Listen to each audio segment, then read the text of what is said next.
किसी भी व्यक्ति को इन दिनों कुछ भी नहीं पता कि आगे क्या होना है, किसी को कुछ नहीं पता। सिर्फ आज जो चल रहा है इसको वेस्ट मत करो, इस समय जो टाइम है। इसमें क्वेश्चन नंबर बोलो कौन कौन से पूछने में स्टार्ट कर रहा हूँ। मेरा तरीका समझो। क्वेश्चन नंबर 1, 2,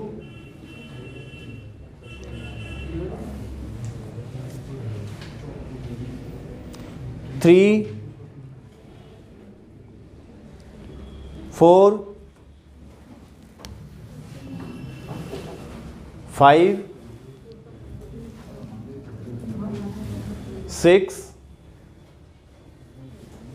6, 7, 8, 9, 10, good, 11, 12, 13,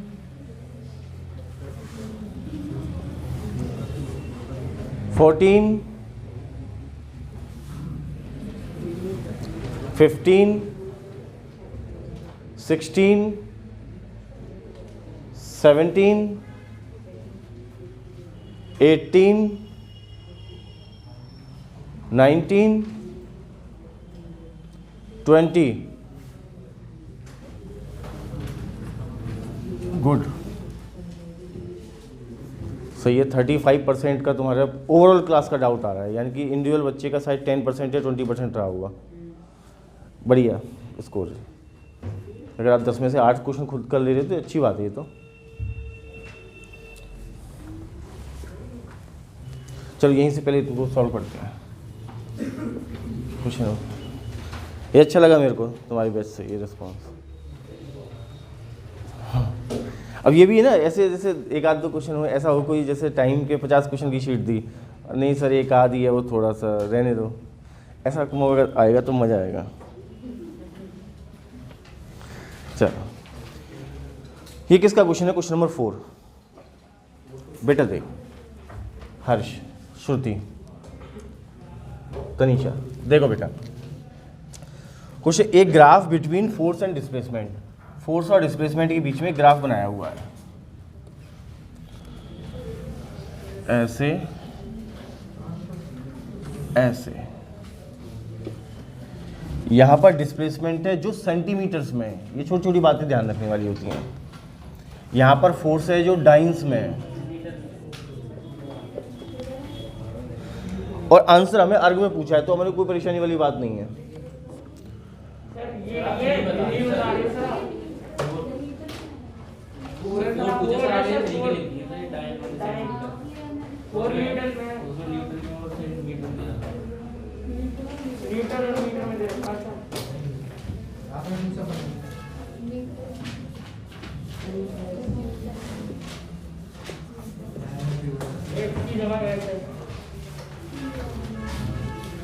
चलो अच्छा,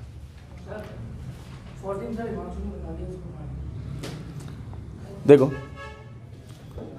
बॉडी का किसी बॉडी पर कोई फोर्स लग रहा था और उसमें कुछ डिस्प्लेसमेंट हो रहा था। बॉडी का मास 2 किलो था, तो फोर्स और डिस्प्लेसमेंट में जब हमने ग्राफ बनाया तो ऐसा कुछ ग्राफ बन के आया।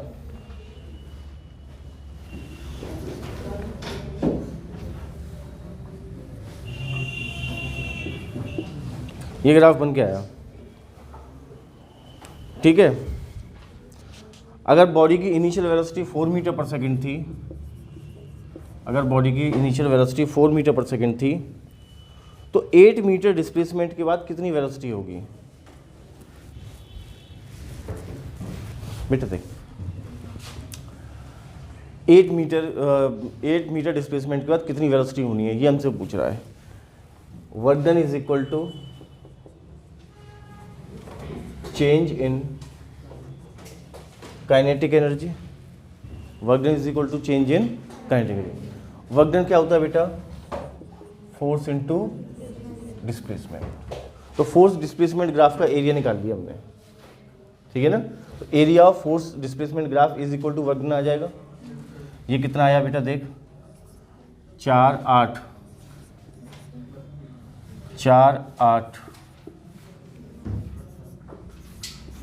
48 जूल, ठीक है। यानी कि इसकी एनर्जी कितनी बढ़ गई, 48 जूल। पहले कितनी थी, half m v square, v कितना है 4, पहले 16 थी, अब कितनी होगी बेटा 48 जूल। तो कह रहा है अब स्पीड कितनी होगी, तो 48 equals to half m v square under root 48, ठीक है। आगे बढ़ो, क्वेश्चन नंबर 5 किसका है बेटा, क्वेश्चन नंबर 5 तुम्हारा।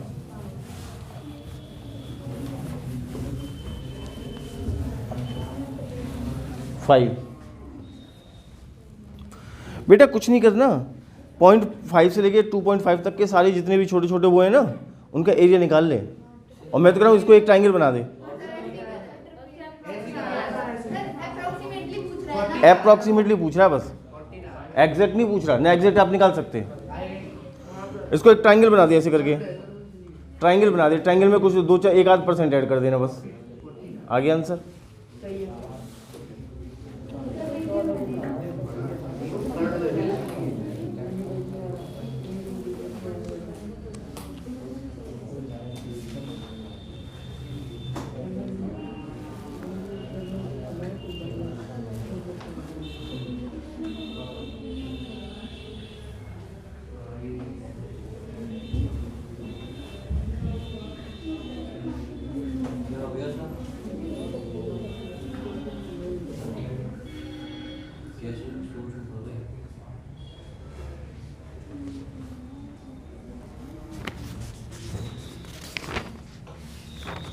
पुराने वाले क्वेश्चन में तुमने देखा नहीं मैंने क्या गलती कर दी,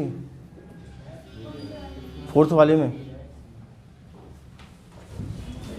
मैंने क्वेश्चन पूरा सॉल्व किया था कि आधा किया था, आधा किया था। दोबारा सुनो, तुम लोग ध्यान ही नहीं देते, मेरे को अभी याद आया कि उसको ऑप्शन देखे तो। देख बेटा सुन, पहले उसकी एनर्जी कितनी थी, कॉमन सेंस लगा, इधर देख जिनका क्वेश्चन है।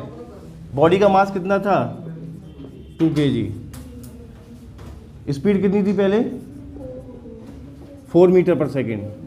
तो पहले काइनेटिक एनर्जी कितनी थी, हाफ एम वी स्क्वायर। तो पहले काइनेटिक एनर्जी कितनी थी बेटा 16 जूल। अब इस पर वर्क हुआ, कितना वर्क हुआ था 48 जूल। तो अब काइनेटिक एनर्जी कितनी हो गई 48 प्लस 16, तो टोटल काइनेटिक एनर्जी कितनी होगी 64 जूल। अब इस समय इसकी वेलोसिटी पूछ रहा है, तो जब काइनेटिक एनर्जी 64 जूल है उस समय स्पीड हो गया half m v square, 8 metre पर सेकेंड। मेरे को ऑप्शन देखे मिल गया, 48 तो इसमें है ही नहीं है कहीं, और ये कोई बोल ही नहीं रहा। बेटा 5th क्वेश्चन में कुछ नहीं करना, सिंपल ऐसे ही है ना, ऐसे दिया हुआ है ना, इसका एरिया निकाल ले और इसमें समथिंग 1-2-4-5% ऐड कर दे बस, ठीक है ना। तो आंसर हमें एग्जैक्टली नहीं पूछ रहा है, अप्रॉक्सीमेटली पूछ रहा है।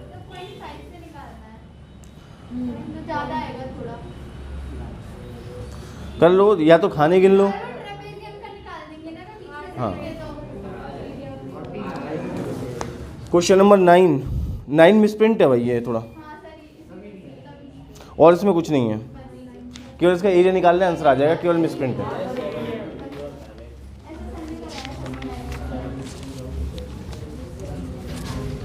क्वेश्चन नंबर 11 किसका है बेटा? बेटा इस बात को थोड़ा समझना ध्यान से, है ना। डाटा नहीं पता मेरे को, मैं जनरल बता रहा हूँ। किसी भी स्प्रिंग को x खींचा तो पोटेंशियल एनर्जी कितनी हो गई, हाफ की एक्स स्क्वायर। यानी कि पहले स्प्रिंग को कितना खींचा हुआ है x, उसको खींच दिया तो पोटेंशियल एनर्जी कितनी होगी, हाफ की एक्स स्क्वायर। अब सोच, इसको अगर x और खींचेंगे, x और खींचेंगे तो पोटेंशियल एनर्जी कितनी हो जाएगी, हाफ के एक्स स्क्वायर इंटू 4, ठीक है, ये u, तो ये बेटा u फाइनल कितना हो गया 4u।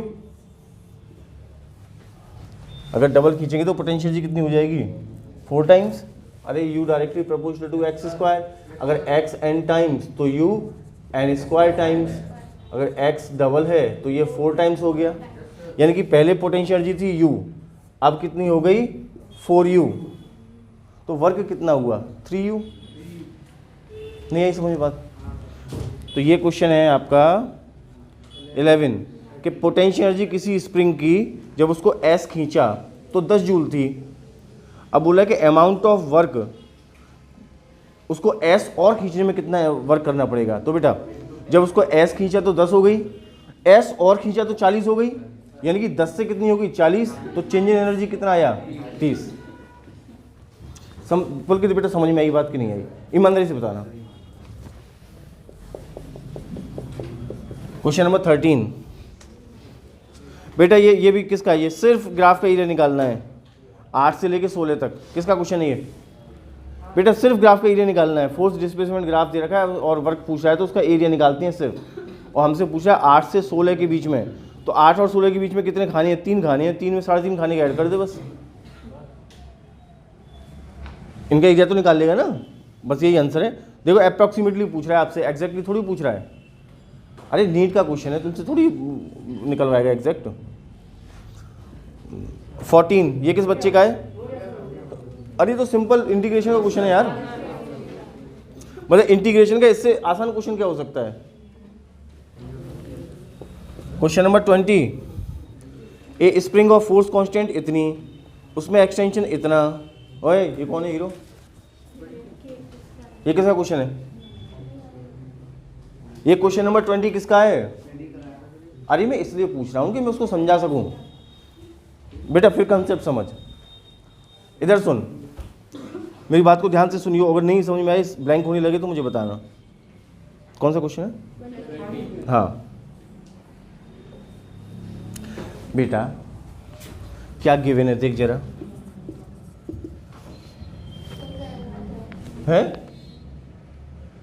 अरे बोल करना क्या है बताऊं। चलो 21 आगे बढ़ते हैं।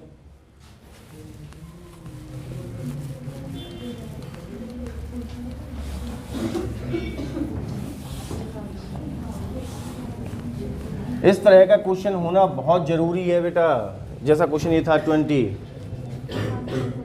क्या बोलना है अगला, हाँ 21, 22, 23,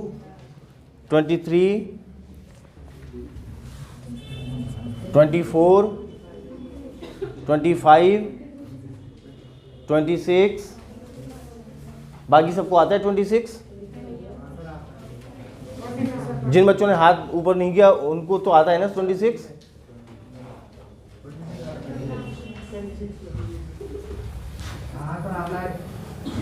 ट्वेंटी 27, 28, 29, 30, 29, 30, 31, 32, 33, 34, 33, 34, 34 आता है सबको,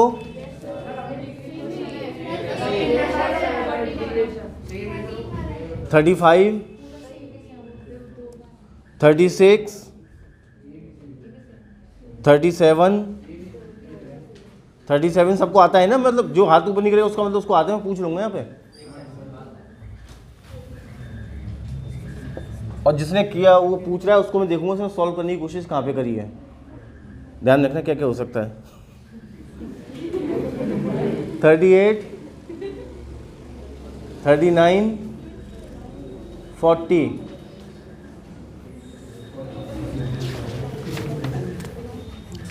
41, 40,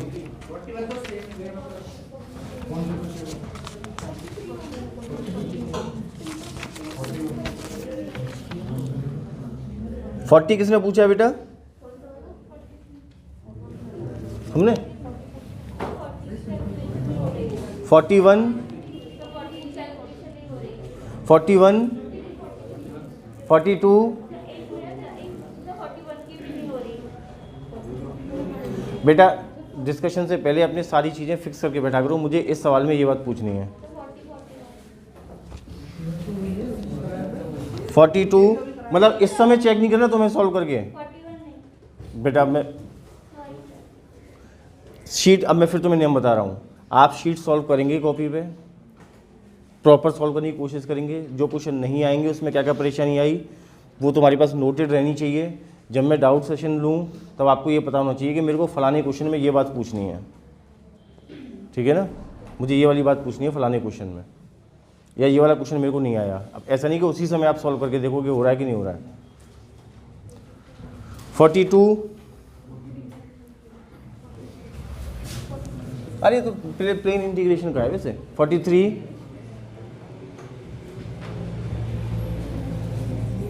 44 45 चलो 23 देखो ये किसका बेटा? 23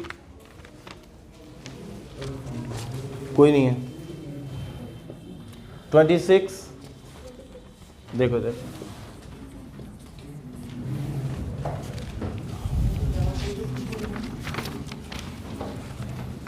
एक पार्टिकल हॉरिजॉन्टल सर्कल में मूव कर रहा है बेटा। तो हॉरिजॉन्टल सर्कल में मूव कर रहा है, उस पर एक फोर्स लग रहा है, सेंट्रीपिटल फोर्स, ठीक है। तो पोटेंशियल एनर्जी का तो मतलब ही नहीं है। पोटेंशियल एनर्जी तो पिक्चर से ही गायब हो गई। जो भी है सो काइनेटिक एनर्जी है। अच्छा, तो उसमें सेंट्रीपिटल फोर्स लग रहा है -k/r², और पिक्चर में से क्या गायब हो चुका है? Potential energy. अब हमें बोल रहा है कि इस पार्टिकल की टोटल एनर्जी क्या होगी। तो अब सोचो, जो kinetic energy so total energy. भाई पोटेंशियल तो है ही नहीं, तो जो भी काइनेटिक होगी वही टोटल होगी। अरे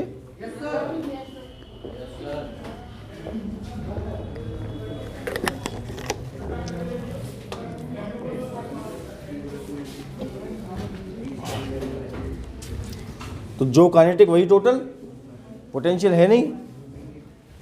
ये क्या दे रखा है इधर देखो, ये दे रखा है सेंट्रीपिटल फोर्स। सेंट्रीपिटल फोर्स क्या होता है? mv²/r।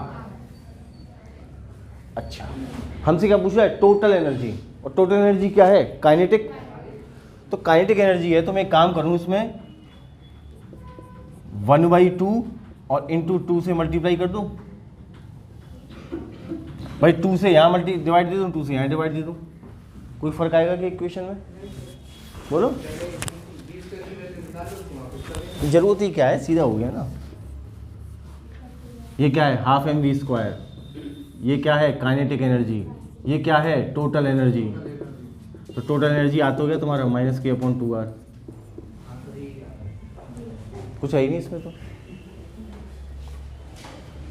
नहीं है बात समझ में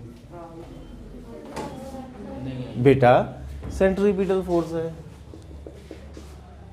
-k/r²। सेंट्रीपिटल फोर्स क्या होता है? mv²/r। ठीक है, हमसे पूछ रहा है काइनेटिक एनर्जी। काइनेटिक एनर्जी क्या होती है? ½ mv²। टोटल एनर्जी पूछ रहा है, टोटल एनर्जी कितनी है काइनेटिक के बराबर? ½ mv²। तो mv² की जगह हम क्या लिख सकते हैं बेटा? -k/r।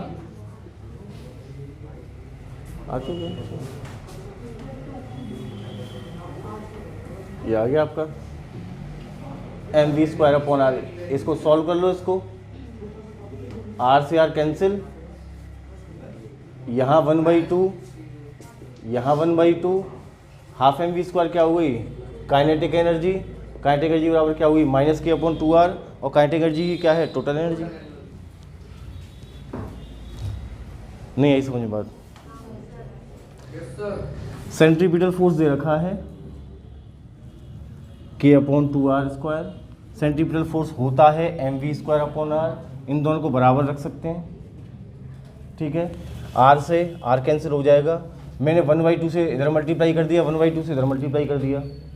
ये 1/2 mv² बन गया काइनेटिक एनर्जी, और इस केस में काइनेटिक एनर्जी ही टोटल एनर्जी है। तो टोटल एनर्जी आ गया -k/2r।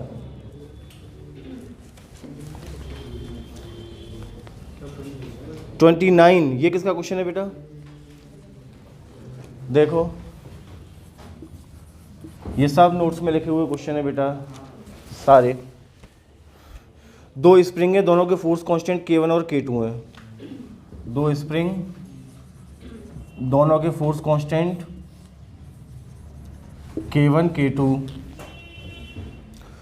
Extended through same distance, दोनों को सेम डिस्टेंस तक खींचा गया। अच्छा, एक्सटेंडेड बाई सेम फोर्स। मेरा आज फोकस गड़बड़ हो रहा है बार बार, पता नहीं क्यों। इसको दोनों को सेम फोर्स से खींचा गया F। अगर इलास्टिक एनर्जी इसमें E1 है, अगर इलास्टिक एनर्जी इसमें E2 है, तो बेटा E1 अपॉन E2 की वैल्यू पूछ रहा है, उसमें कौन बड़ी बात है। E1 is equal to half K1 x²। अच्छा, एक एनर्जी का फॉर्मूला मैंने पढ़ाया था ये वाला, हाफ K x², ऊपर के नीचे के मल्टीप्लाई कर दिया तो ये हो जाएगा F upon F² upon 2K। तो देख इसको मैं ऐसे लिख सकता हूं, अगर ये वाला F² upon 2A, F1 F2 तो सेम ही है, अपॉन 2K1 अपॉन E2 को लिख सकता हूं 2K2 अपॉन F²। 2 से 2 कैंसिल, F² से F² कैंसिल, आंसर मेरा आ गया K2 अपॉन।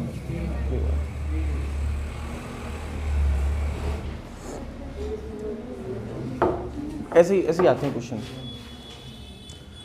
क्वेश्चन नंबर 31 किसका है बेटा? देखो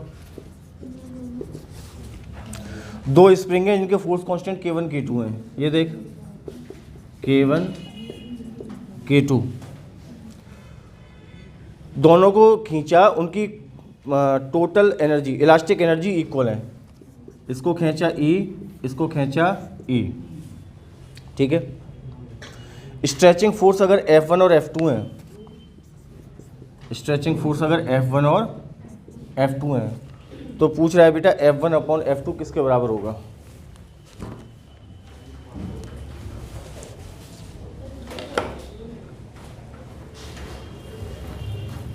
ये रफ कर दूं नहीं वाले।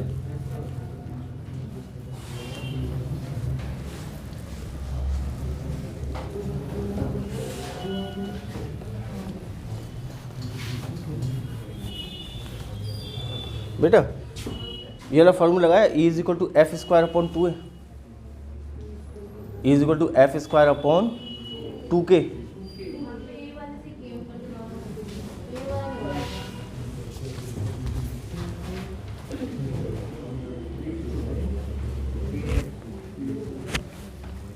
E is equal to F² upon 2K। F² is equal to 2KE। F² is equal to 2KE। अब क्या क्या सेम है? E सेम है, ठीक है। अगर E सेम है तो F directly proportional to root के लिखा जा सकता है। तो F1 अपॉन F2 को क्या मैं लिख सकता हूं?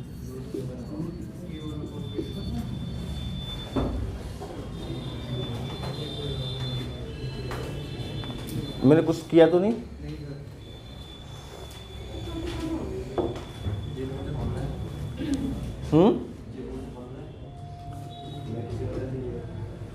ये फॉर्मूले 33 किसका है? तुम्हारा। बाकी सबको आता हुआ 33 आसान है ना।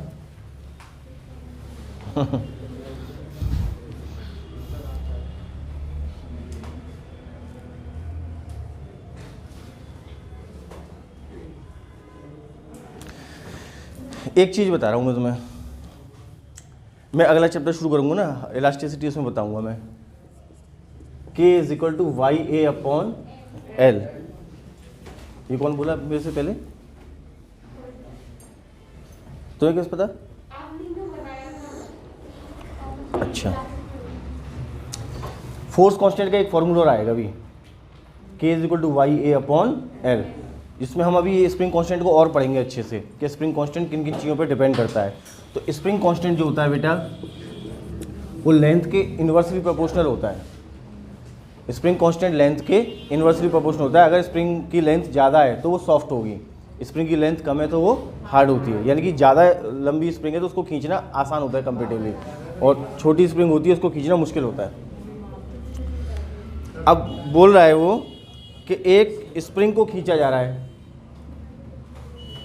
और फोर्स लगाया जा रहा है, तो फोर्स और एक्सटेंशन के बीच में जो ग्राफ है वो ये है,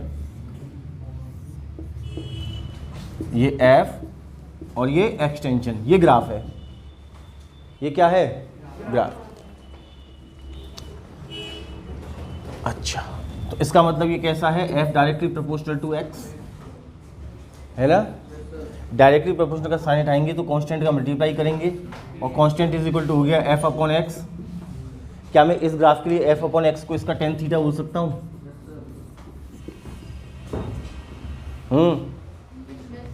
यानी कि एफ एक्स ग्राफ का टेन थीटा, यानी कि spring constant. F x graph का टेन थीटा स्प्रिंग कांस्टेंट के। अच्छा, अब कह रहा है कि अगर ये वाला एक्सपेरिमेंट आधी लेंथ के साथ किया जाए, यानी कि लेंथ आधी, इसका मतलब स्प्रिंग कांस्टेंट की वैल्यू बढ़ जाएगी। स्प्रिंग कांस्टेंट की वैल्यू बढ़ जाएगी मतलब थीटा की वैल्यू बढ़ेगी। अरे स्प्रिंग कांस्टेंट की वैल्यू बढ़ने का मतलब क्या हुआ?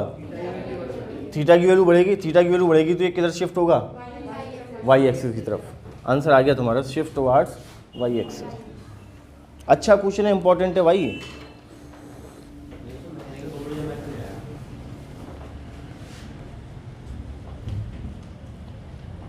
बेटा ये क्वेश्चन स्टार लगाने वाले हैं, इस तरह के क्वेश्चन एग्जाम में आते हैं।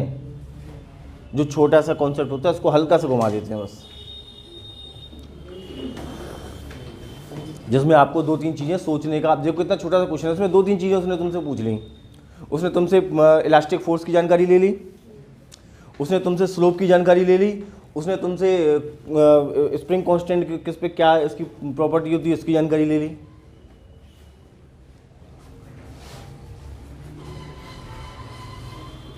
और ये वो उसको पता होती है जिसने इलास्टिसिटी पढ़ी होती है, यंग्स मॉडुलस।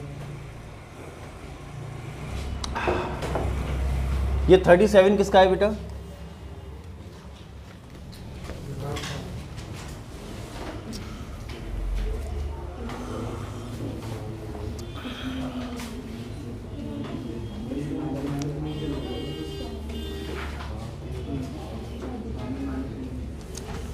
गरिमा, इसमें क्या प्रॉब्लम आ गई बेटा?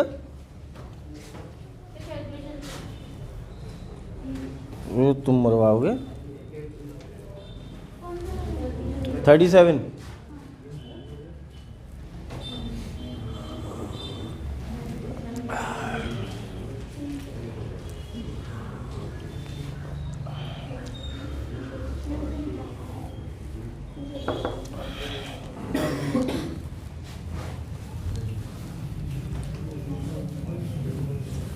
बायो वाले सर ने सिलेबस में कुछ चेंज किया है, तुम्हें पता है?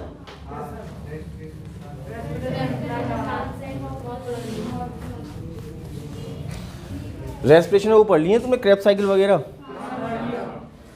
ध्यान रखना क्रेब्स साइकिल को। और वो ग्लाइकोलाइसिस याद है?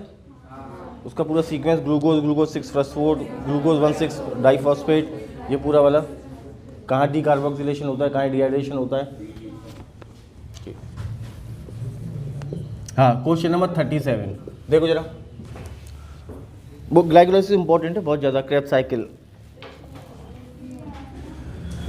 एक इलास्टिक स्ट्रिंग है, मतलब बहुत इंपॉर्टेंट है, मतलब इससे क्वेश्चन आना ही आना है तुम्हारा। एक इलास्टिक स्ट्रिंग है जिसकी लेंथ अनस्ट्रेच्ड लेंथ है L, इसकी अनस्ट्रेच्ड लेंथ है L, नेचुरल लेंथ, बात नहीं। अब इसको X खींचा, इसको कितना खींचा? X। It is further stretched by another small longer y, y और खींचा। तो पूछा है work done in second stretching, क्या ये बात तुम्हें पता है कि work done in second stretching, मैं इसको डायरेक्ट लिख रहा हूँ, बताना मुझे, हाफ के एक्स प्लस वाई का होल स्क्वायर माइनस हाफ के एक्स स्क्वायर। ये बात समझ में आ गई कि नहीं आ गई, बिना बताई?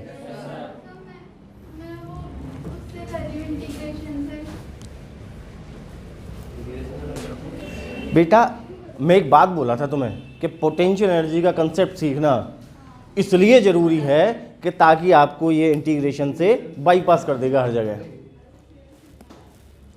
इसीलिए तो मैंने पोटेंशियल एनर्जी का कंसेप्ट सिखाया, नहीं तो नहीं सिखाता मैं। तो आपके जो इंटीग्रेशन करने के इतने जो तुम्हारे रट्टे झट्टे थे वो सब गायब हो गए एकदम। अब तो बस सॉल्व करना है।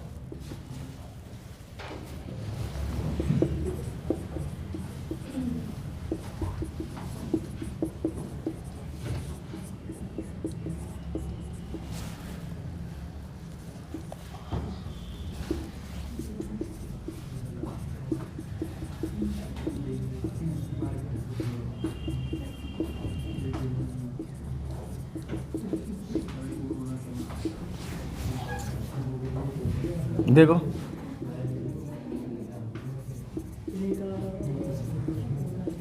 अरे यार देख लो यार, यार हो क्या रहा है?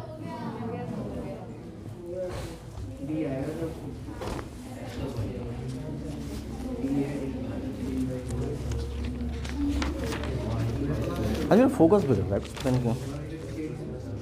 हाँ जी भाई साहब, ये किसका है क्वेश्चन 40? ये सारे क्वेश्चन तुम्हारे टिप्स पे होने चाहिए। फिर बोल रहा हूँ,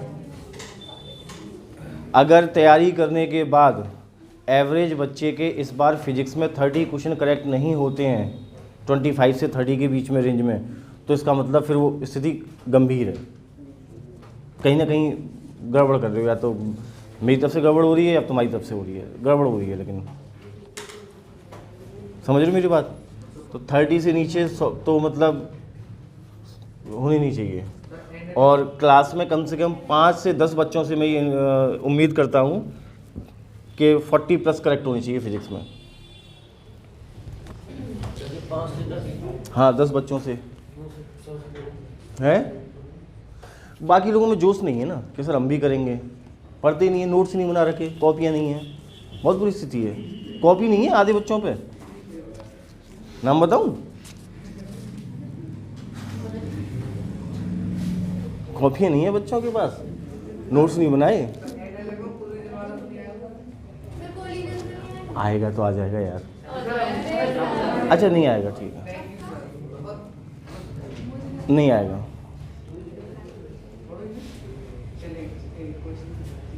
एक स्प्रिंग है जिसका स्प्रिंग कांस्टेंट है, बस ध्यान रखना जो ये टेस्ट वाला जा रहा है ना, यही सीन जा रहा है। उसके बाद मैं एक एक बच्चे की कॉपी चेक करूंगा, एक एक चीज़ चेक करूंगा मैं। अब तो मैं क्लास में आ गया, पहले तो मैं क्लास में था नहीं। अभी थोड़ा सा ये माहौल जो गड़बड़ चल रहा है ना, इसको थोड़ा सा समझ में आने दो कि होना क्या आगे। एक स्प्रिंग है, उसका इसका ये ऐसे है, तो उसकी जो खींचा उसको 5 सेंटीमीटर, 5 सेंटीमीटर, ठीक है ना। ओबे यार ये किसका है बेटा? देख, एक को x खींचा, इसको x और खींचा, तो वर्क डन कितना हुआ? हाफ के 2x स्क्वायर माइनस हाफ के x स्क्वायर, यही तो हुआ वर्क डन। 4 हाफ के x स्क्वायर माइनस 1 हाफ के x स्क्वायर, बचे 3 हाफ के x स्क्वायर। बस 3 हाफ के x स्क्वायर आंसर आ गया। 3 1/2 k की वैल्यू कितनी है? 5 इंटू 10 की पावर 3, x कितना है? 5 इंटू 10 की पावर माइनस 2 का स्क्वायर, 25 इंटू 10 की पावर माइनस 4।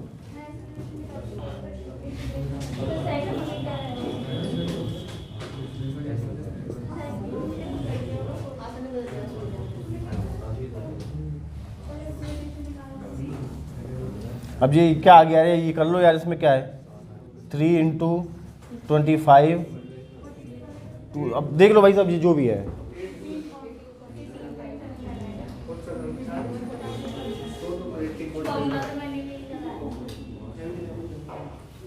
मैंने ये चीज़ नोट्स में देख मैंने बताई है, ठीक है, तो लगाया था तो देखना जरा, मैंने भी वही लगाया, देखना जरा भाई। एक्स खींचा इनिशियल पोटेंशियल जी, एक्स और खींचा फाइनल पोटेंशियल जी, वर्क डन क्या बताया कंजर्वेटिव फोर्स की वजह से, फाइनल पोटेंशियल जी माइनस, नहीं तो फिर कर लो इंटीग्रेशन, में क्या मना कर रहा हूँ, वेरिएबल फोर्स है। इस बात को समझो, ये बहुत इंपॉर्टेंट चीज है, बहुत अच्छे अच्छे क्वेश्चन बाईपास हो जाते हैं इसमें बेटा, तो फिर ये गलत होगा।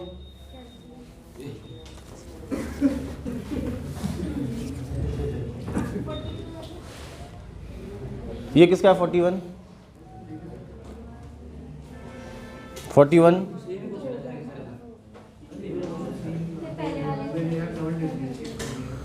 भाई 5 सेंटीमीटर खींचा, अब इसको क्या लिखेंगे, ये 5 से 15 कर दिया, वहाँ पे डबल था, यहाँ पे ट्रिपल है बस, तो वहाँ डबल था तो 3 है, यहाँ ट्रिपल है तो ये आ जाएगा 10 9, 3 गुना 5 गुना हो गया, 5 हाफ की एक्स स्क्वायर आ जाएगा आंसर।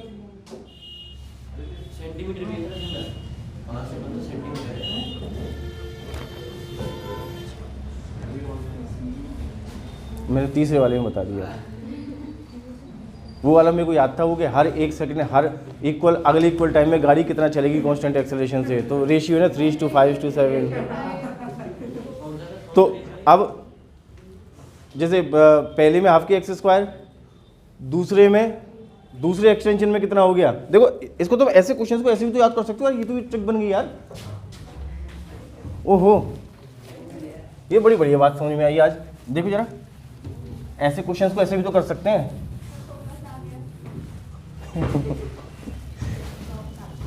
पहले इसको x खींचा,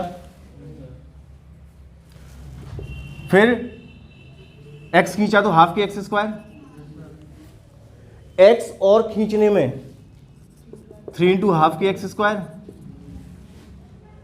x और खींचने में 5 इंटू हाफ की एक्स स्क्वायर, x और खींचने में 7 इंटू हाफ की एक्स स्क्वायर। अब बता बेटा क्या कह रहा था, बोले 15 सेंटीमीटर खींचने में कितना है, कहाँ से कहाँ तक, 5 से 15, यानी कि ये तो पहला इंटरवल हो गया, ये दूसरा, ये तीसरा, तो हमारे ये 5 से ये 15, ये 3 इंटरवल हुए ना, 5 के 3 इंटरवल हो गए ना, तो 5 से 15 में 2 इंटरवल हुए, कौन कौन से, दूसरा और तीसरा, तो 3/2 के एक्स स्क्वायर प्लस 5/2 के एक्स स्क्वायर, ये आ गया, जरा देखना, जरा देखना जरा, 8/2 4 के कितना हो गया, के कितना देखा यार, 5,000, x कितना दिया है, x तो 5 है, 5 का स्क्वायर यानी कि 5 25 इंटू 10 की पावर -4, भाई 5 सेंटीमीटर है ना, देखना आंसर आ गया क्या, देखना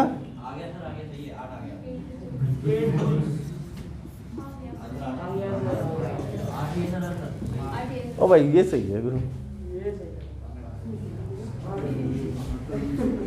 समझ रहे ना हो क्या रहा है ये पूरी कहानी।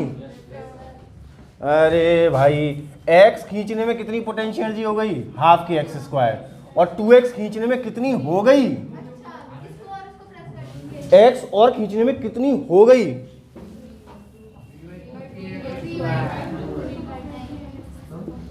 4 हाफ की एक्स स्क्वायर। अरे यार देखो, x खींचने में कितनी पोटेंशियल जी, हाफ की एक्स स्क्वायर, x और खींचने में कितनी पोटेंशियल जी, 4 इंटू हाफ की एक्स स्क्वायर।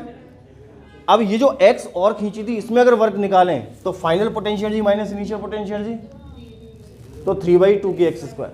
क्या समझाऊं उसको दोबारा बताओ? नहीं ऐसे मत सोचना कि अरे सर क्यों कष्ट कर रहे हो, अगर नहीं आया तो बता दूं। झूठ तो नहीं बोल रहा ना कोई?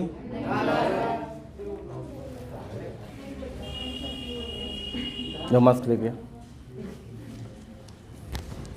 बच्चों, है ना? है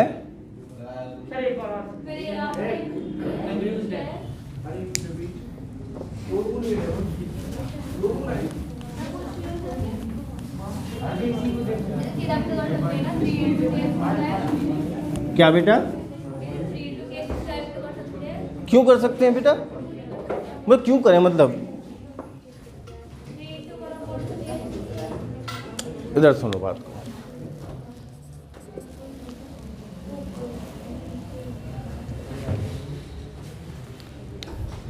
बेटा इन चीज़ों को ध्यान रखो थोड़ा सा। बेटा अब फिर समझो, इधर समझना बात को। अब मैं जो पूछूं उसका जवाब देना। अरे ये बहुत इंपॉर्टेंट आ गया, भले इसमें चलो टाइम वेस्ट हो, लेकिन ये आ गया तो अच्छी बात है। देखना, ये स्प्रिंग है, इस स्प्रिंग को मैंने खींचा एक्स, स्ट्रेच बाई, तो पोटेंशियल एनर्जी कितनी हो गई? हाफ के। दूसरी बात, अब इसको मैंने एक्स और खींचा। अच्छा अब ये खींची हुई है, अब ये एक्स खींची हुई है, इसकी पोटेंशियल एनर्जी हाफ के एक्स स्क्वायर, ठीक है। अब इसको एक्स और खींचा तो एक्सटेंशन कितना हो गया? 2x। तो इसको हमने और x खींच दिया तो एक्सटेंशन कितना हुआ? 2x। तो अब पोटेंशियल एनर्जी कितनी हो गई? हाफ के 2x स्क्वायर, 4 इंटू हाफ के एक्स स्क्वायर। अब समझना, जब x खिंची हुई थी तब पोटेंशियल एनर्जी हाफ के एक्स स्क्वायर। अब हमने x खींचने के बाद x और खींची तो पोटेंशियल एनर्जी कितनी हो गई? 4 हाफ के एक्स स्क्वायर। तो अगर कोई हमसे ये पूछे कि x खींचने के बाद आपने x और खींचा, x जब खींचने के बाद, जिस समय x खींची हुई थी उस समय इतनी पोटेंशियल एनर्जी थी, आपने x और खींचा तो इतनी पोटेंशियल एनर्जी हो गई। आपने वर्क कितना किया? तो हम यही तो कहेंगे हमने जितनी पोटेंशियल एनर्जी इसकी बढ़ा दी। तो हमने पहले कितनी थी? हाफ के एक्स स्क्वायर, हमने बढ़ा के कितनी कर दी? 4 हाफ के एक्स स्क्वायर। यानी कि हमने कितना वर्क किया? 3 हाफ के एक्स स्क्वायर। हाफ के एक्स स्क्वायर जब x खींचा, 4 हाफ के एक्स स्क्वायर, टोटल एनर्जी जब और x खींच दिया, वर्क डन x खींची हुई से लेकर 2x खींचने तक। 4 हाफ के एक्स स्क्वायर में से 1 हाफ के एक्स स्क्वायर चला गया तो 3 हाफ के एक्स स्क्वायर बचा है। बाकी जितने भी सवाल इंटीग्रेशन के ना वो ऐसे ही तो हैं, ड्राइव करा रखा है इसको, इंटीग्रेशन से भी तो करा रखा है। अरे x पे जाके dx लेना है यार, कैसे x पे जाके dx कर दो बेटा। जैसे का समझ में आई बात?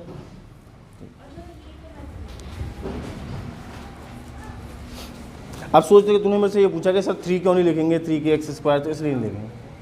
क्यों लिखेंगे 3 के एक्स स्क्वायर? तो ये u इनिशियल, ये u फाइनल। u फाइनल कितनी हो गई? 4u। तो जब x खींची हुई थी तो पोटेंशियल एनर्जी u, 2x खींच गई तो पोटेंशियल एनर्जी 4u। कितनी बढ़ गई? 3u। जो बढ़ गई, चेंज हुआ, वही तो क्या कहलाएगा? Work done. चेंज, मैंने वर्क डन क्या सिखाया? Change in energy. एनर्जी में अगर हम चेंज करें तो उसे कहते हैं वर्क। 42 किसका है? बाकी सबको आता है?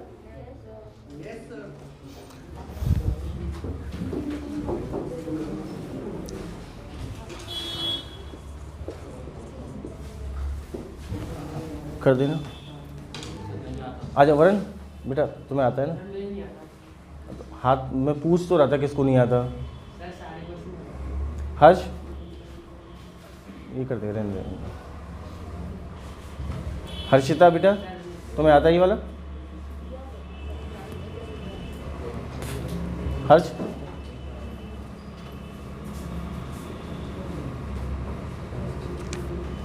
(42) अब जो नहीं पूछेगा उससे बहुत, हाँ जिसने पूछा उसके मैं कॉपी चेक करूंगा अभी, रफ में कहाँ सॉल्व करें।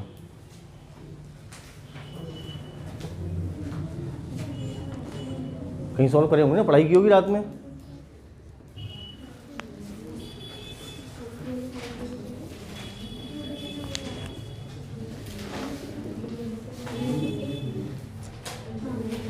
ओ हीरो ए एक्स डी टी कैसे लिख दिया? हाँ तो उसमें ये डिफरेंशिएशन किसका कर रहा है, एक्स और डी टी का? हाँ हाँ, तो अब इंटीग्रेशन किसका करेगा, एक्स डी टी का? तो इंटीग्रेशन करेंगे एम ई करता रहे करता रहे मैं पूछ रहा हूँ। मतलब अभी मैंने पूछा ये क्वेश्चन किसको नहीं आया, तो 2 बच्चों ने हाथ खड़ा किया, एक तो श्रुति ने और एक ने और किसी ने किया था बस।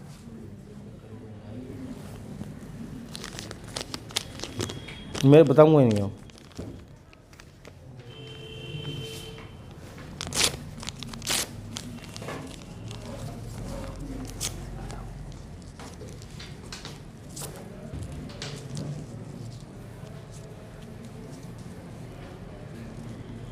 मैं बताऊंगा नहीं ये वाला क्वेश्चन, अभी तो तुम ही बताओगे अब।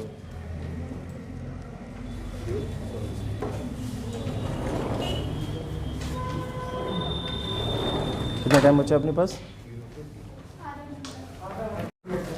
शीट तीसरी निकाल लेते हैं फिर क्या है।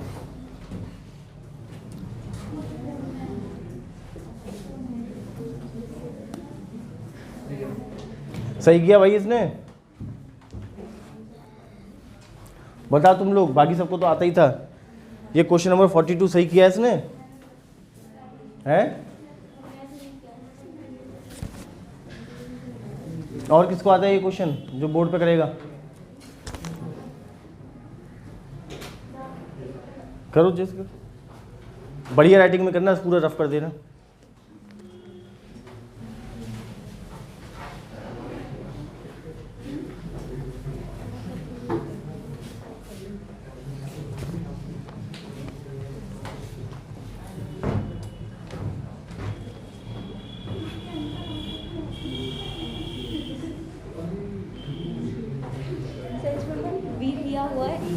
सॉल्व करो केवल।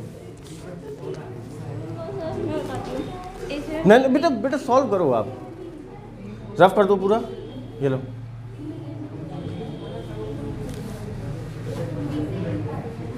मतलब पूरी ईमानदारी के साथ शीट सॉल्व नहीं हो रही है अभी भी।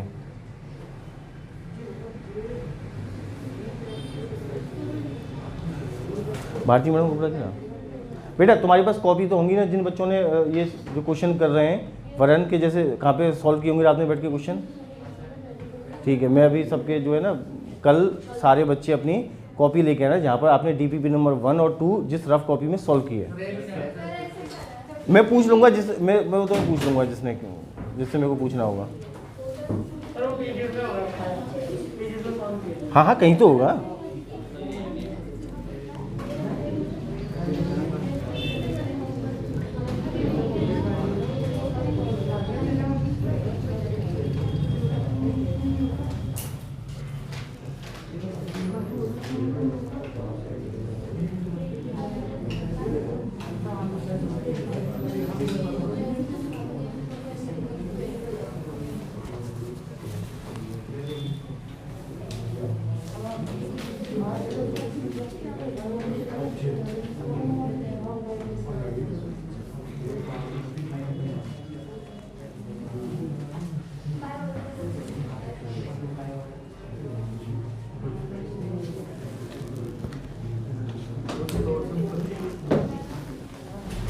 समझ में आई बेटा क्या किया इसमें?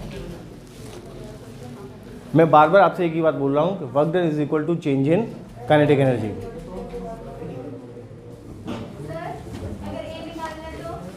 क्या क्यों एक निकालने की?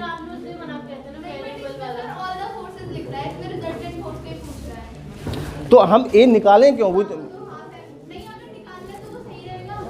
मैं तो निकालने की नहीं, फॉर्मूला गलत नहीं लगेगा, लेकिन ए कोई कांस्टेंट है, उसको हम क्यों निकालें?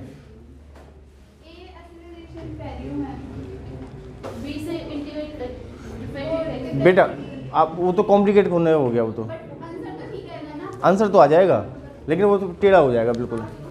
ठीक है ना, मतलब आप मेरी बात समझना, मैं ये जो आपको थ्योरम्स लिखाई है ना, ये हर थ्योरम आपको इंटीग्रेशन से बचाती है।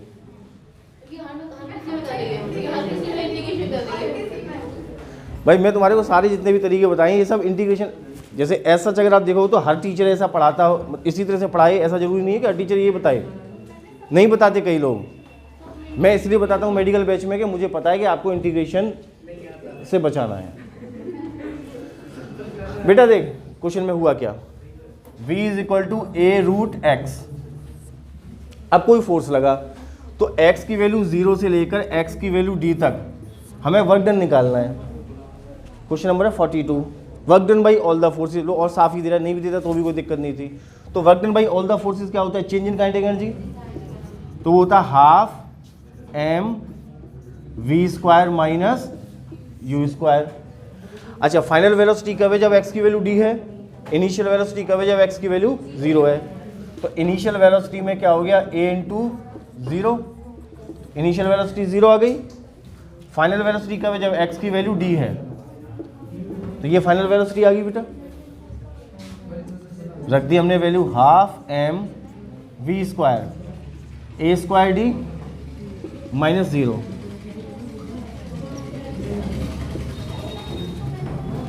समझ गए, ये किया उसने, बड़ा सिंपल सा, बिल्कुल प्लेन। और ये लो, समझ में आई। वो जब ही लिख रहा था तभी मैं समझ गया, किसने कर दी गड़बड़।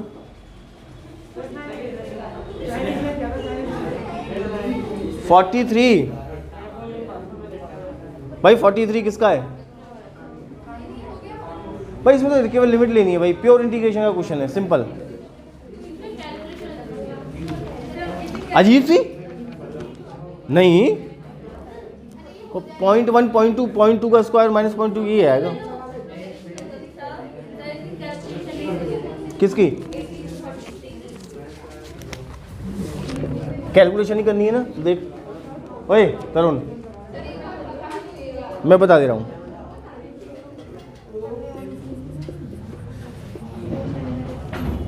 बस ये ध्यान रखना मैं 5 की जगह 15 ना लिख दूँ।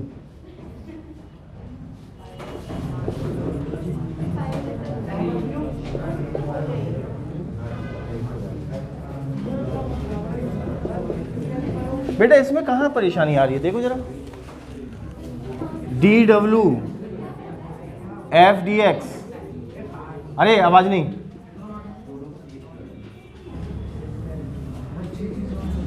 देखते चलना।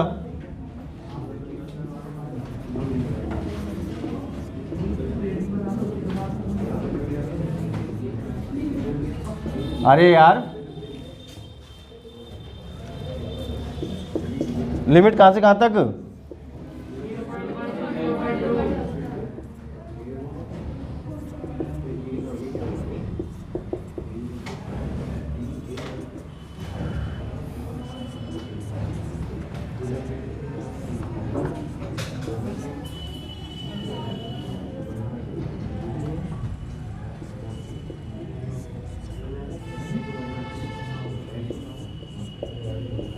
देख तो देखना कहीं कोई पॉइंट में गलती ना कर दियो।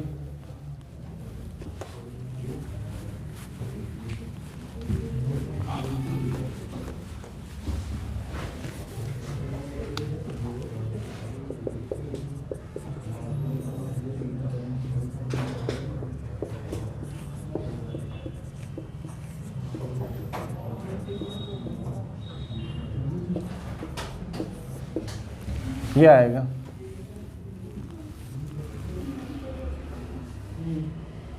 अब है, ये मुझसे सॉल्व करवाना, और कुछ है ही नहीं, दिमाग का तो काम ही नहीं है इसमें, तो सीधा इंटीग्रेशन आना चाहिए और बस करते चलते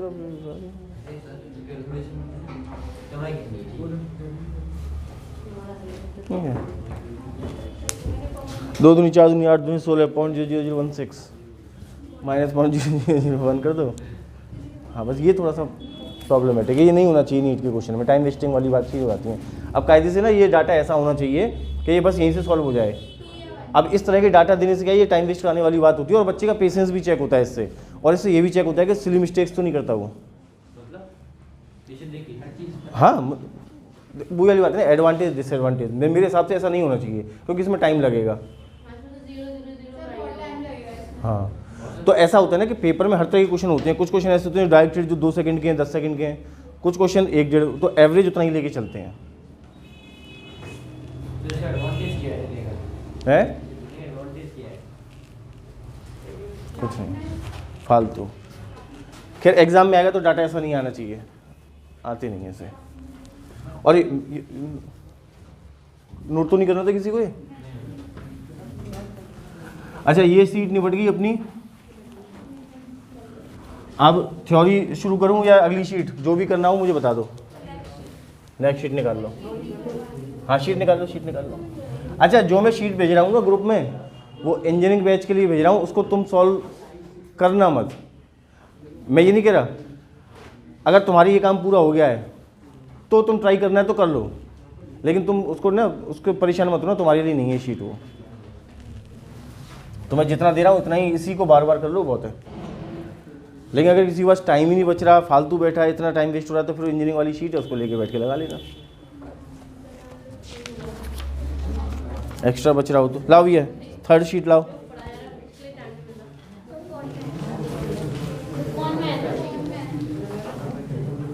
मेरे तो फोन ला, खुशी मेरा फ़ोन लेके आ मैडम से।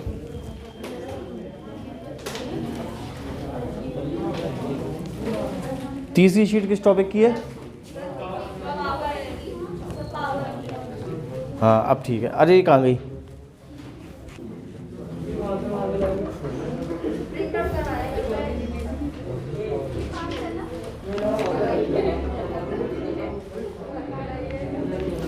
ये तो क्वेश्चन करा दिए सारे, आधी से ज़्यादा मैंने कराई दिए इसमें।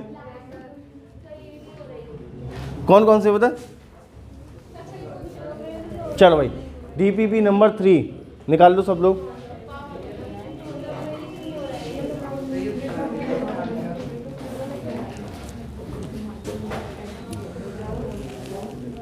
लेने दो, हो गया काम।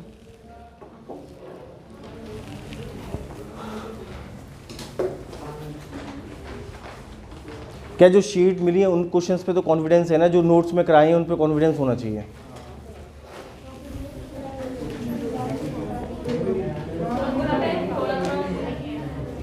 क्यों?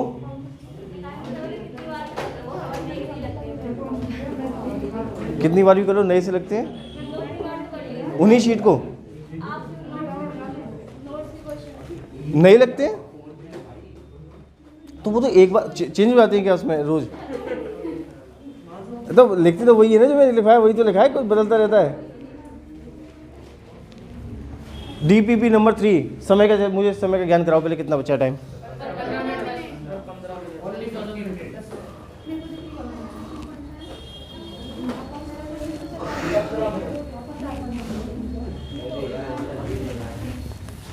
छोटी मोटी पॉइंट की कोई गलती हो जाए तो माफ करना। DPP 3 doubt session 2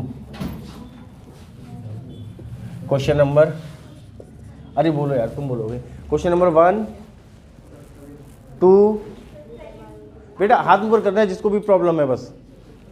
question number 1,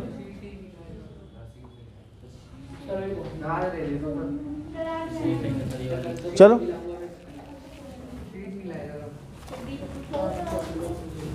मैंने न्यूटन लॉ ऑफ मोशन की शीट दी हुई, फर्स्ट या सेकंड कोई आई है? लाओ दो उसमें पूछो।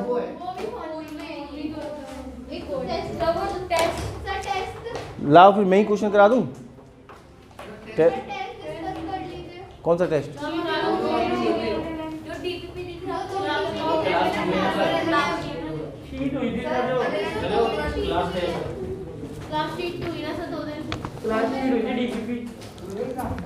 ये वाली? लाओ चलो इसको कर लेते हैं। तो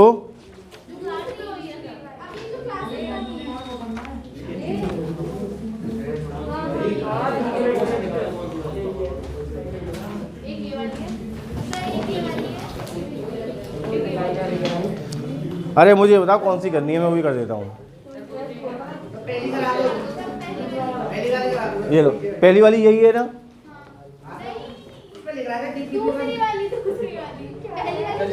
अच्छा पहली वाली में किसी को कोई क्वेश्चन है क्या?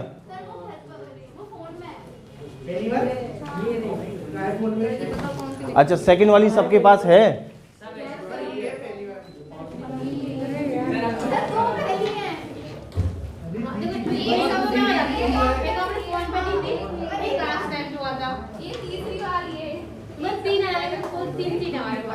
NLM की नहीं, जो फोन पे गई होगी पहली वो सेम ही होगी जो यहाँ मिली होगी और जो फोन पे गई होगी। नहीं है सर, दो तीन क्वेश्चन पहला, दूसरा, तीसरा, चौथा, मुझे तुम्हारे पास जो शीट हो यार मुझे वो बता दो, कौन सी करनी है क्वेश्चन बता दो मुझे, मैं बता देता हूँ।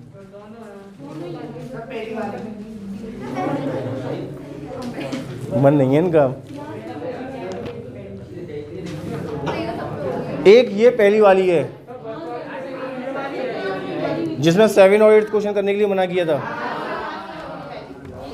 हाँ ये है। चलो भाई, तो ये वाली पहली का इसके अलावा भी कोई पहली आई थी क्या?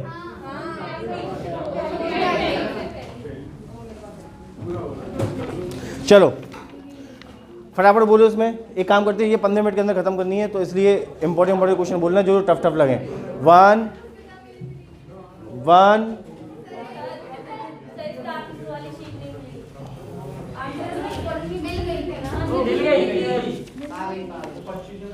अपडेट रहा करो। 1, अरे तुम लोग बहुत नालायक हो, तुम टाइम वेस्ट क्यों कर रहे हो? 2 ओए 3 4 5 6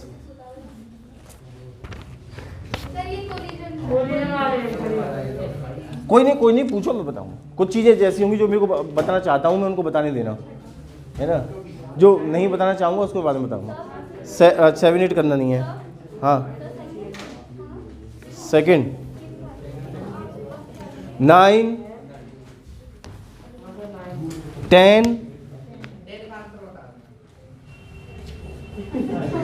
10 का आंसर है 6 30 60 24। ऐसा करो, आंसर सीट को है ना, तो एक काम करो, इसको 6 की जगह 8 कर लो। इसमें लिखा है ना 6 मीटर्स, इसमें सर मेरा भी 1 नंबर। हाँ उसमें ले लो 6, ये 8 कर लो, 8 मीटर्स, तो तुम्हारा फिर 32 हो जाएगा आंसर। देखो अगर 8 करना है तो आंसर 32 हो गया, 6 करेंगे तो आंसर 24 हो गया। हाँ उसको क्यों चेंज करो आंसर। 11 12 13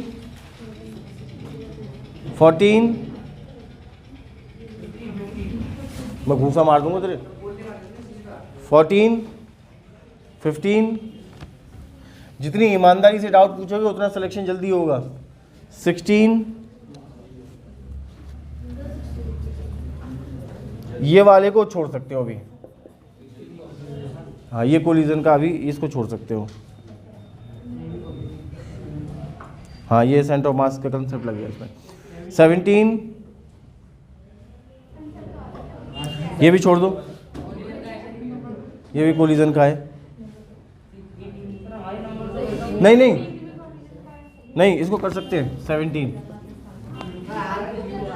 18 कर सकते हैं कोलिजन वाले क्वेश्चन कर सकते हैं। 19,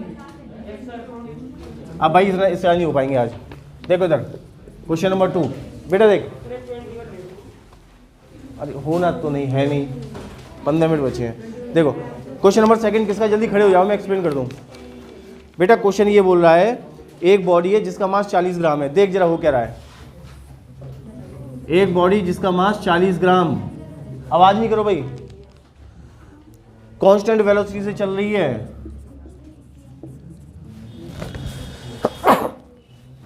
2 सेंटीमीटर पर सेकेंड हॉरिजॉन्टल फ्रिक्शनलेस टेबल पर। बेटा the force on the table, ये बॉल टेबल पे कितना फोर्स लगा रही हुई खुद ही देख लेना। नॉर्मल तो टेबल इस पे लगा रही है, बस आ गया आंसर।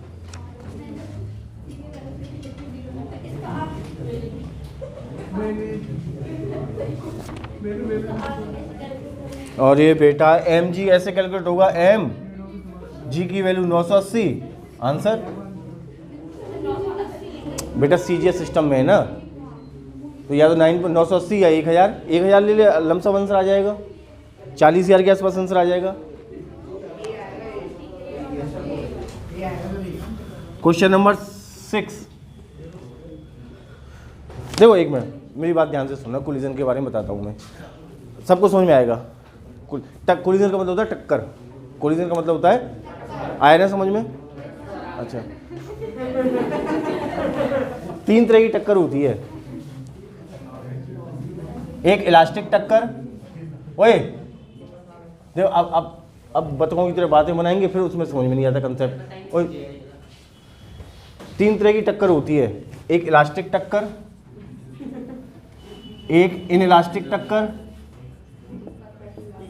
डिटेल्स इसकी मैं बताऊंगा, उस समय तुम्हारे को फिर हाल समझ में आ जाएगा, है कुछ नहीं, बस 2 3 4 5 बातें और टाइप्स ऑफ क्वेश्चन कराने होते हैं, बाकी 15 मिनट से ज़्यादा करनी है। एक होता है परफेक्टली इनइलास्टिक टक्कर। अच्छा, इसको ना हम इलास्टिक टक्कर को ऐसे भी बोल सकते हैं, परफेक्टली इलास्टिक टक्कर, या तो इलास्टिक टक्कर बोले या परफेक्टली इलास्टिक टक्कर बोले, दोनों का मतलब एक ही है। एक होता है इनइलास्टिक टक्कर, एक होता है परफेक्टली इनइलास्टिक टक्कर, इसको प्लास्टिक टक्कर भी कह सकते हैं।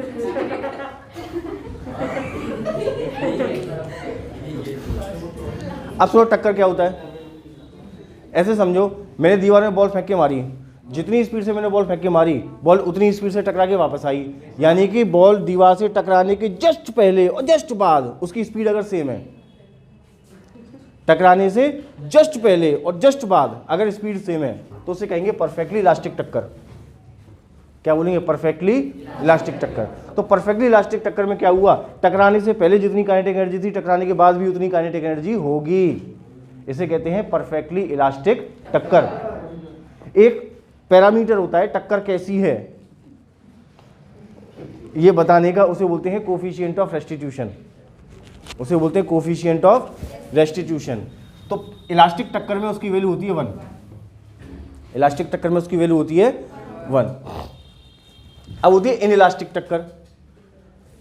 टक्कर होने से, जैसे एक बॉल में दीवार में मारी, टक्कर होने से जस्ट पहले और जस्ट बाद थोड़ी सी स्पीड कम हो जाए तो ऐसे कहते हैं इनइलास्टिक टक्कर। कुछ स्पीड कम हो जाए, इलास्टिक टक्कर, यानी कि काइनेटिक एनर्जी कुछ कम हो गई। ऐसे केस में E इज लेस देन 1, ठीक है। तो परफेक्टली इलास्टिक टक्कर, हमने बॉल फेंक के मारी, बॉल दीवार में धप से चिपक गई, लौट के ही नहीं आई, लौट के ही नहीं आई, तो ऐसी टक्कर को कहते हैं परफेक्टली इनइलास्टिक टक्कर। इसके लिए E की वैल्यू होती है 0। समझ में आई बात? जितनी स्पीड से गई उतनी स्पीड से लौट के आई। मतलब दूसरा क्या कह सकते हैं इसको, कई तरह तरह के क्वेश्चन में तरह तरह की बात सोचनी पड़ेगी। जितनी स्पीड से गई उतनी स्पीड से आई, इलास्टिक टक्कर। या फिर कई बार ऐसा होगा, इस समय तो दीवार है तो एक गई और वही लौट के आई, दूसरी वाली ना कहीं गई ना कहीं लौट के आई। कई बार ऐसा होता है 2 बॉडी लगातार मूव करेंगी, तो हम उस समय क्या बोलेंगे? Kinetic energy conserve. क्या बोलेंगे? टोटल काइनेटिक एनर्जी कंजर्व हो गई, यानी कि काइनेटिक एनर्जी का कोई भी नुकसान इसने उसको दे दी, ये हुआ बस इलास्टिक टक्कर। जैसे इसको ऐसे भी समझ सकते हैं कि एक बॉल खड़ी है, एक बॉल खड़ी है चुपचाप फ्रिक्शनलेस सरफेस पे, दूसरी बॉल आई दौड़ती दौड़ती, ठीक है, और उसने उसको मारा टक्कर और खुद रेस्ट में आ गई। तो अगर ये इलास्टिक टक्कर हुई, अगर ये इलास्टिक टक्कर हुई तो जितनी इसकी काइनेटिक एनर्जी थी पहले, अब ये उसकी हो जाएगी। नहीं ये बात समझ में? अगर ये इनइलास्टिक टक्कर हुई तो ये आई दौड़ी दौड़ी 100 जूल की एनर्जी लेके, उसने उसको टक्कर मारी, रुक गई, उसको मिली बेचारे को कितनी? 90 जूल। 10 जूल कहाँ गई? हीट, लाइट या साउंड के फॉर्म में लॉस्ट हो गई। तो उस समय काइनेटिक एनर्जी कंजर्व नहीं है इनइलास्टिक टक्कर में। और एक बॉडी आई और धक से चिपक गई दोनों बॉडीज, तो maximum loss of kinetic energy. हाँ हाँ, तो मैक्सिमम लॉस हो गया ना। हाँ, तो अब उसमें टक्कर होने से जस्ट पहले की काइनेटिक एनर्जी कैलकुलेट कर लो, हाँ जस्ट बाद की काइनेटिक एनर्जी कैलकुलेट कर लो। अगर इक्वल है तो इलास्टिक टक्कर, अगर इक्वल नहीं है तो हाँ, और दोनों बॉडी चिपक गई तो परफेक्टली इनलास्टिक टक्कर। जैसे मान लो कोई चिपक के साथ ऐसी गई तो परफेक्टली इनलास्टिक चिपक के है तो काइनेटिक एनर्जी कम है। जाएगी। अरे कंजर्व नहीं है, कंजर्व। वेलोसिटी कम हो गई, मास डबल तो हो गया। अरे अगर कंजर्व है अगर तो उसमें जो है, लेकिन कंजर्व होगा नहीं, प्रैक्टिकली करके देख ले मैथमेटिकली। मैं मतलब एक मास है, सपोज वो बी से आ रहा था या बी बाई को से जब कोई ना कोई करके वेलोसिटी कम कर दो और मास डबल कर दो तो हो जाएगी ना कंजर्वेशन की कंडीशन पे। मैं एक एग्जांपल कराऊंगा अभी इसमें कोलिजन में, इसी बात को लेके। हाँ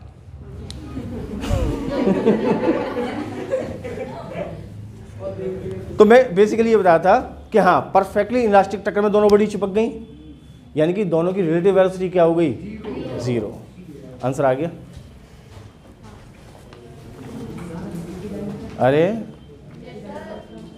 सर इलास्टिक में उसी डायरेक्शन में जाता है, सेम में इलास्टिक में सेम डायरेक्शन में जाता है या अलग डायरेक्शन में? डायरेक्शन से, काइनेटिक एनर्जी का डायरेक्शन से क्या मतलब? सर अगर रिलेटिव का तो है, वेलोसिटी का तो है।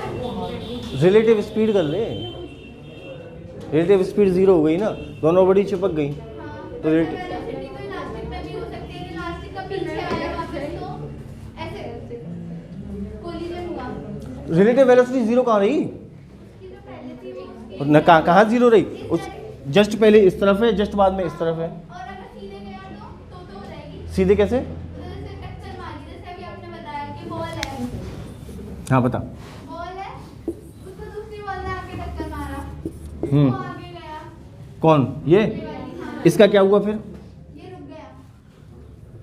ये रुक गया, अच्छा ये 1 ये 2, टक्कर के बाद 2 और 1 ये रेस्ट में ये चल गई। हाँ इसकी वेलोसिटी वो 1 के बराबर की होगी ना, पहले वाली अगर इलास्टिक टक्कर है, हाँ तो सेम होगी। एक नंबर, एक तो या तो इलास्टिक टक्कर है और इसका मास सेम है, तो जितनी स्पीड से ये आ रही थी ना उतनी ही स्पीड से ये चली जाएगी। हाँ तो फिर होगी ना रिलेटिव जीरो होगी, कैसे? रिलेटिव जीरो नहीं होगी इसमें। वो ठीक तो जा नहीं पाए। रिलेटिव का मतलब होता है एक के रेस्पेक्ट में दूसरे की डिस्टेंस में कुछ चेंज आ रहा है क्या? सॉरी, हाँ ठीक है। रिलेटिव का कंसेप्ट भी बताऊंगा फिर किसी ने आएगा तो। आकर एक बार रिवाइज करा दे। ओए तुम यार तुम कोलिजन में फंस गया, मैं तो वो क्वेश्चन उसका आंसर बताने के लिए कर रहा था। मैं दूसरे वाले को भी मूविंग में ले रही सर हूँ, उस पे ही जाओ। दूसरे वाले को रेस्ट में नहीं ले रही थी। अरे तो फिर अरे क्या है? फिर तो हो गया ना, फिर तो फिर तो हो गया। सर लास्ट पे पकड़ेगा आप। मुझे नहीं पता। सर आप भी आ जाना सर। 6 9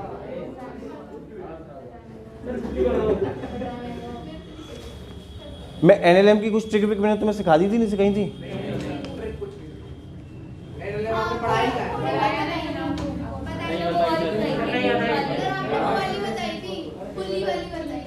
बोलिए। और ब्लॉक्स, मोशन कनेक्टेड ब्लॉक्स का नहीं था? नहीं बताई? नहीं बताई तो सर आप ब्लॉक वन के रूप बताइए। ब्लॉक वन बता दी थी? वो तीन ब्लॉक एक साथ हाँ ब्लॉक वाली भी बताई थी, हाँ बताई थी, और सर एक दूसरा के साथ उसका अंतर लगा रहा है।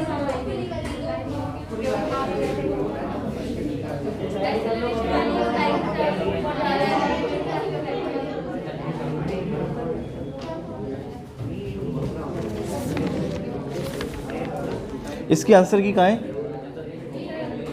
देखना मेरे आंसर की देना। किसका अंतर चाहिए आपको? सर करके देखो सर करो सर किसका अंतर चाहिए? एमएम की दो बॉडी एक बॉडी मास पीछे आ रही है, पहली बॉडी एम मास की पीछे आ रही है, चिपक गई और फिर दोनों बॉडी कैसे जा रही है v/√2 से। तो काइनेटिक ये कैसे कह दिया कि v/√2 से जाएंगी? ये कैसे जस्टिफाई कर लोगे तुम? चेक किया सर जा रही है। बेटा ये फिजिक्स प्रैक्टिकल फिजिक्स है, आप मन गढ़ंत नहीं कह सकते कितने से जा रही है।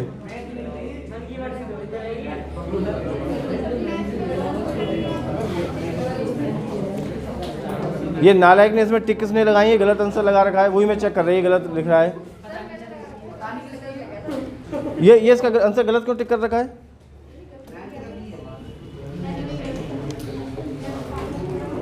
एक ऐसा ही क्वेश्चन एक आता है, टाइम है नहीं अपने पास, तो गप मारे हैं फिर। अच्छा जा लो। मैं भूल जाती हूँ सर।